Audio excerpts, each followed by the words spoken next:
Salut à tous et bienvenue sur la chaîne JKM Officiel TV.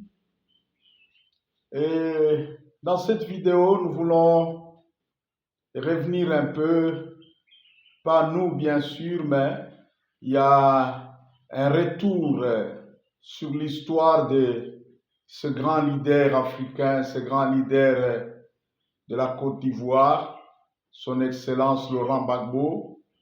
Et là, dans cette vidéo, il y a un débat qui se passe, ça se passait sur la chaîne France 24 et nous avons l'occasion de voir là l'Occident, les Français eux-mêmes revenir sur le passé, un passé sombre concernant Laurent Gbagbo, son arrestation et son procès, les longs moments qu'il a passés à la CPI. Là, les langues se délient maintenant, ce sont les Français eux-mêmes qui en parlent. Il y a des vérités qui sortent là, il y a un déballage qui est en train de se faire et des grands secrets qui sont mis sur la table là. Et je vous laisse vraiment suivre vous-même ces débats-là. J'ai pris le temps juste de les récupérer in extenso tel qu'il est là. Je l'ai récupéré et je l'ai collé à cette vidéo. Et là, je laisse tout le monde, je laisse la population ivoirienne, je laisse l'Afrique, je laisse pratiquement tout le monde qui va suivre ça et tous ceux qui maîtrisent la langue de Voltaire, la langue française, suivez un peu, vous allez voir. Ce que moi j'aime avec j'apprécie un peu du côté de la culture occidentale, c'est un peu ça, même s'il y a des histoires qui se font, qui ne sont pas bonnes, sachez qu'ils vont y revenir, plus tard et il y en a qui vont toujours cracher tant que la vérité n'est pas encore totalement crachée. Ils vont y revenir. Ça, c'est un peu le côté positif de la culture occidentale. Mais ce qui est aussi vrai, c'est que l'histoire en elle-même, l'histoire est têtue, très têtue. Et les retombées de l'histoire, on n'y échappe pas. Je suis sûr que plus tard, avec ces vérités qui commencent à se cracher, il n'y aura pas seulement le retour de l'histoire, mais il risque d'y avoir aussi peut-être des retours de procès et d'autres personnes peuvent aussi peut-être reprendre le même chemin de la CPI. On ne sait jamais. Donc là, je vous laisse suivre ce grand débat-là sur France 24. Suivez ces débats-là et j'étais obligé de récupérer en audio et de refaire les choses et les rattacher à ma vidéo pour ne pas être frappé par les mesures des droits d'auteur. Donc là, vous allez suivre cet audio-là, mais ce n'était pas un audio, c'était une vidéo qui s'était passée sur France 24 et qui avait été relayée par Afrique Média. Donc, suivez attentivement et mettez les émotions de côté. Je pense que chacun, avec un peu de sens d'analyse, un peu de rationalité, pourra tirer les conclusions qu'il faut. Et vous pouvez me mettre dans les commentaires ce que vous allez trouver par rapport à ce débat-là. Merci en tout cas et veuillez suivre cette vidéo-là. Mettre en place, M. Ouattara était présent à ses côtés pour son investiture.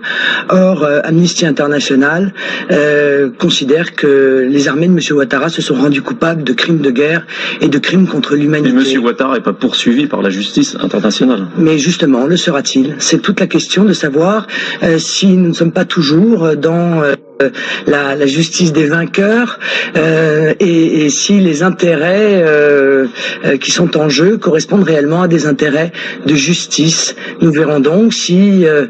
Ouattara doit répondre des crimes qui ont été incontestablement commis par son armée. Vous pensez qu'il doit être poursuivi? Oui, je pense qu'il doit être poursuivi, oui, bien sûr. Écoutez, ou alors, on considère qu'encore une fois, il y a des intérêts supérieurs qui font que il y a les gentils criminels de guerre et les méchants criminels de guerre, comme il y a les bons dictateurs et les méchants dictateurs. Ça dépend d'ailleurs du moment, parce que les gentils dictateurs, M. Ben Ali, deviennent des méchants dictateurs en quelques jours, et vice-versa. Voilà, j'appelle donc les Français à la prudence lorsque...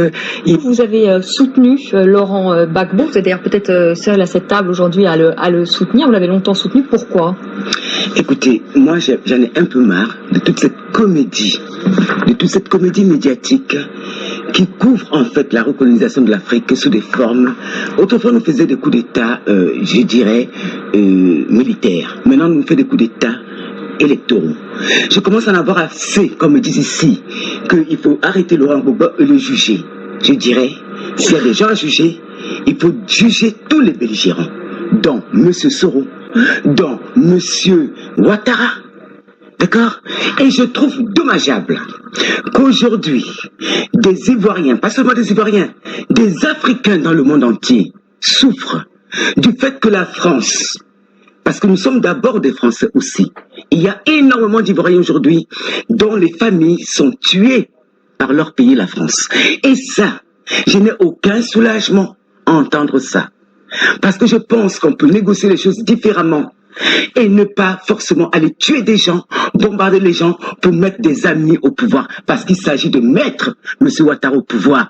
Aucune élection au monde ne mérite qu'on tue les peuples pour elle. Parce qu'il ne s'agit que de la vie des hommes. La vie des nations, elle est plus longue. C'est dans le long terme. Et aujourd'hui, on a tué des milliers de gens. M. Ouattara a fait assassiner des milliers de personnes également depuis ce week-end. Donc, je pense qu'il n'a pas sa place en tant que chef d'État en Côte d'Ivoire, jusqu'à présent. Soro Solo. Une fausse polémique. La question se pose partout en France. On l'a posée à Alain Juppé. C'est pas parce que tout le monde la pose qu'il y a une réalité. Elle n'est pas justifiée. Elle n'est nullement justifiée. Qu'est-ce que vous auriez voulu que la France fasse? Je sais pas, je vous pose la question. La France a agi dans le cadre de la résolution 1975 du Conseil de sécurité des Nations Unies. Une résolution qui a été votée unanimement.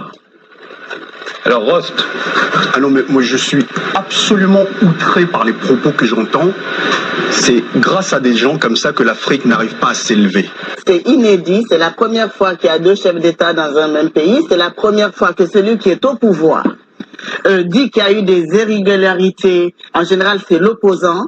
Et moi, mon analyse de ça, c'est-à-dire, on a l'habitude de nos élections au Niger, et moi, je fais un travail sur les retours à la démocratie au Niger depuis à peu près 10 ans. Et dans d'autres pays, donc on a l'habitude de nos élections en général. C'est l'opposant qui conteste, parce que celui qui est au pouvoir a l'armée, la police et l'argent pour manipuler qui il veut. Pour une fois, celui qui est au pouvoir, je crois que si Gbagbo voulait tricher, il n'y aurait même pas eu de débat. Moi, c'est mon opinion. Non, Alain Grèche, un dernier mot parce qu'il reste 30 secondes. Un espoir. Ouattara, il faut le dire, a fait l'essentiel de sa carrière au FMI. Et je vais dire rapidement, sans le démontrer, j'en aurai pas le temps, je ne veux pas abuser de la parole, le FMI est le premier organisateur du pillage de l'Afrique. Nous pouvons être d'accord sur quelques points. L'Afrique est pillée, l'Afrique est volée tous les jours. Il y a une poignée de capitalistes, de gangsters, d'impérialistes qui profitent, ils sont quelques dizaines, qui se remplissent les poches pendant que nos soldats sont tués là-bas. Et pendant... L'argent qui est dans notre porte-monnaie vient précisément de l'exploitation depuis des siècles de l'Afrique. Pas uniquement, mais beaucoup viennent de l'exploitation de l'Afrique. On nous a montré les gens entrant par un souterrain pour arrêter Gbagbo. Vous savez quel est ce souterrain? C'est le souterrain qui reliait l'ambassade de France à la présidence de Côte d'Ivoire du temps d'Houphouët-Boigny. C'est-à-dire, c'est montrer à quel point la Côte d'Ivoire a été un protectorat français, une colonie française, même pas un département. Et on a pu le surprendre. Quand Gbagbo est arrivé au pouvoir, il a fait installer un mur. Là, les Français ont cassé le mur. On peut pas dire que c'est les hommes de Ouattara, à moins qu'ils ne fassent dans l'ambassade de France ce qu'ils veulent. Bon, donc ils ont cassé le mur et puis ils ont capturé. Voilà le grand exploit. Et ce soir, on nous dit, je lis ça dans les journaux, on va le traduire devant la Cour pénale internationale. Et c'est pourquoi la Cour pénale? Pourquoi pas un tribunal ivoirien? Parce qu'on sait très bien qu'un tribunal ivoirien acquitterait Gbagbo. Même malgré les protestations, vous pourrez dire, parce que la vie, l'opinion qu'on peut avoir sur Gbagbo, c'est pas un Français de l'avoir, c'est un Ivoirien. Et donc, qu'est-ce que vous faites là sur Ouattara? Attendez, je savais pas que vous étiez permettez-moi de continuer. Bon, j'avais pas remarqué que vous étiez Ivoirien. Je ne m'énerve pas, moi. Je ne défends pas un homme contre un autre. Bien sûr, vous défendez un homme. Donc, je défends une cause. Nous avons un chef d'État en Afrique. Vous êtes son avocat. Oui, nous avons un chef d'État en Afrique qui dit non. Et on dit, ce n'est pas possible qu'un nègre nous dise non, bon Dieu. Il n'a jamais dit non, rien, Gbagbo. Et donc, à ce moment-là, on a notre type bien vêtu, formé au FMI, et il est gentil, et on va le mettre à la place. C'est la France remplaçant l'empereur Tantaï ou l'empereur Zutan par Baoudaï. Nous avons là un Baoudaï, nous on a installé un Baoudaï. Et parce que, ne dites pas qu'il était populaire, on n'est pas populaire quand on appelle l'armée française à la rescousse pour prendre le pouvoir, nom de Dieu. Voilà ce que je voulais dire. Je connais la Côte d'Ivoire depuis 1969, j'avais 20 ans, ça fait 40 ans. Et je souffre pour ce qui est en train de se passer là-bas. Pas seulement pour ce que vous dites des excès de la France, ou des États-Unis, ou des Occidentaux, de ceux qui se présentent comme des démocrates. Et je rejoins un artiste pour dire qu'il faut que la Côte d'Ivoire se réconcilie, se rassemble. Moi, je crois que M. Ouattara a fraudé massivement dans le Nord, et j'en ai la preuve, dans 5 bureaux. Il y a des bureaux où il a fait pour Gbagbo 1 et 500 pour Ouattara. Ça, si l'ONU, le machin comme disait De Gaulle, si la commission électorale dite indépendante dit la vérité, ou bien elle annule les élections, ou monsieur qu'on a entendu parler tout à l'heure, le coréen, monsieur Choi, il s'en retourne aux Nations Unies. Quant à monsieur Han Ki-moon qui fasse bien attention de ne pas déclencher des guerres comme il en a déclenché ailleurs sur le continent africain. Moi j'aime l'Afrique, et quand je parle d'Afrique, je ne parle pas du Hamas ou de l'Irak, de l'Iran. Je parle de la Côte d'Ivoire, monsieur. Non, vous êtes au monde diplomatique. Je vous parle de la Côte d'Ivoire, de monsieur Ouattara, de monsieur Gbagbo et des gens qui, avant la colonisation, après les indépendances, avec Houphouët-Boigny, avec Conan Bédié, avec Gay, avec Guillaume Soro, qui se retrouve Premier ministre à l'hôtel du Golfe aujourd'hui, moi je vous dis qu'il faut que la France calme le jeu. Et c'est pas depuis l'Inde que le président Sarkozy doit donner des bons points à M. Ouattara ou des mauvais points à M. Gbagbo. Et je suis comme madame. Elle est d'un pays voisin qui est très concerné par ce que veut dire M. Ibrahim Baré Maïnassara, M. le colonel Wanké, ou M. Tanja, ou maintenant Apouchis. Il nous faut aider à la démocratie. Or, les Américains, de temps en temps, je me tourne vers une journaliste qui a vécu là-bas. Quand ils déconnent, quand la CIA déconne, quand Washington déconne, parce qu'ils ne s'intéressent qu'au pétrole, aux mines, à l'uranium. Nous aussi, les Français. Oui. Les Chinois maintenant. Non, mais il y en a d'autres. Il y en aura d'autres. Il y aura les Coréens, il y aura les Indiens. Mais aujourd'hui, de grâce, les Africains qui vivent en Côte d'Ivoire, qui soient baoulés, qui soient pétés, qui soient Dioula, qui soient avec M. Gbagbo, qui soient avec M. Ouattara, qui soient avec M. Bédié, qui soient avec M. Soro Guillaume, il ne faut pas qu'ils s'entretuent. Et à confondre ce que vous venez de faire, le Hamas et je ne sais qui, mais vous êtes en train, comme M. Jospin à l'époque qui avait vu qu'en Nouvelle-Calédonie, il y avait des Noirs et des Blancs. Non, de grâce, de la paix, de la paix, de la paix. Que l'ONU représente quoi que ce soit. Je vais dire que ce sont les puissances occidentales aujourd'hui qui sont à l'ONU en train de départager le monde à leur vision. Je suis désolé. Et arrêtez de me dire que vous venez protéger des civils quand vous les tuez. Donc, sur ce, monsieur, mesdames, je m'excuse. Je m'en vais. Au revoir. Bon. Merci. Voilà. Hier, oui.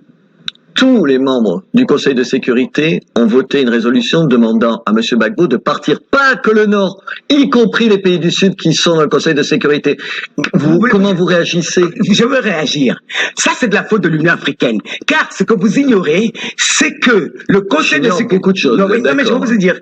Le Conseil de sécurité de l'Union africaine est financé par l'Union européenne. Donc, les fonctionnaires de ce Conseil de sécurité de l'Union africaine sont des fonctionnaires de l'Occident. Et ça, ce n'est même pas de la faute. Tous tous vendus aux Occidentaux parce qu'ils sont contre M. Gbagbo. Non, ils sont vendus parce qu'ils sont des fonctionnaires de l'Union. D'abord, la réaction de l'opinion internationale, soi-disant, suspect, c'est suspect. Tout d'un coup, tout le monde dit qu'il a gagné, ok? Ouattara ou Gbagbo? Gbagbo dit qu'il a gagné, Ouattara dit qu'il a gagné. Alors pourquoi est-ce que Sarkozy tout d'un coup dit c'est Ouattara qui a gagné et puis c'est Obama qui dit que c'est Ouattara qui a gagné? Parce que l'ONU a dit que c'était Ouattara qui avait gagné. Et alors l'Union africaine était là, alors l'Union africaine qui n'a rien dit au début, alors que nous on a nos familles dans ces pays, on a nos amis qui nous racontaient ce qui s'était passé avec les bourrages d'urnes, avec des gens à qui on a empêché de voter, on entendait, alors l'Union africaine ne dit rien, et puis quand les Nations Unies reconnaissent que Ouattara a gagné, l'Union africaine dit toujours rien, et puis quand l'Europe se met à dire oui c'est Ouattara, tout d'un coup l'Union africaine dit se range derrière l'Union européenne. Mais c'est suspect, c'est pas clair. Et moi, ce qui me qui est Laurent Gbagbo, qui est pour moi le président véritablement, je le dis comme je le pense, élu en Côte d'Ivoire, quelles que soient les critiques qui puissent lui être apposées ici. Quand je vois qu'il est à l'heure actuelle à La Haye et que... Comment ça, le président élu? Le président Ouattara? Le président Alassane Dramane Ouattara, je le dis comme je le pense, a été favorisé à bien des égards. Moi, j'ai l'occasion de voyager notamment en Côte d'Ivoire. J'ai l'occasion de connaître bon nombre de militants ivoiriens, des deux camps. Tout le monde sait aujourd'hui, ça serait très difficile d'expliquer de manière complexe la réalité des soubassements de cette élection, mais ce qui est certain, c'est que Alassane Dramane Ouattara, qui est un haut fonctionnaire, qui est un grand représentant depuis un certain temps de l'oligarchie, déjà à l'époque de M. Houphouët-Boigny, où il était ministre, Premier ministre, puis par la suite, lorsqu'il a été, j'ai envie de dire, un supragérant des infrastructures continentales africaines, cet individu était l'homme, le chosen one, j'ai envie de dire, de l'oligarchie, bien longtemps avant son élection et avant son érection politique, pour dire les choses telles qu'elles sont. Mais Laurent Gbagbo, lui-même, qui, à bien des égards, qu'on le veuille ou pas, était panafricain, malgré qu'il ait pu effectuer des excès. Je sais qu'ici, Laurent Gbagbo est très mal vu. C'est quelque chose que j'ai pu constater dans les universités, mais ça ne va pas empêcher de dire quand même des choses telles que je pense. À un individu tel que lui, son erreur principale a été de prendre pour amis des gens qui étaient en réalité intrinsèquement parlant ses ennemis. Et je pense que dire des Nations Unies que c'est l'instance supérieure, ces Nations Unies ne représentent que les puissances occidentales aujourd'hui. Les pays africains n'ont pas de droit de veto. Quand ils disent, oui, monsieur Ouattara, vous avez été élu, ils n'ont pas dit, vous êtes président. Attention, allez vous faire reconnaître chez vous, c'est très africain.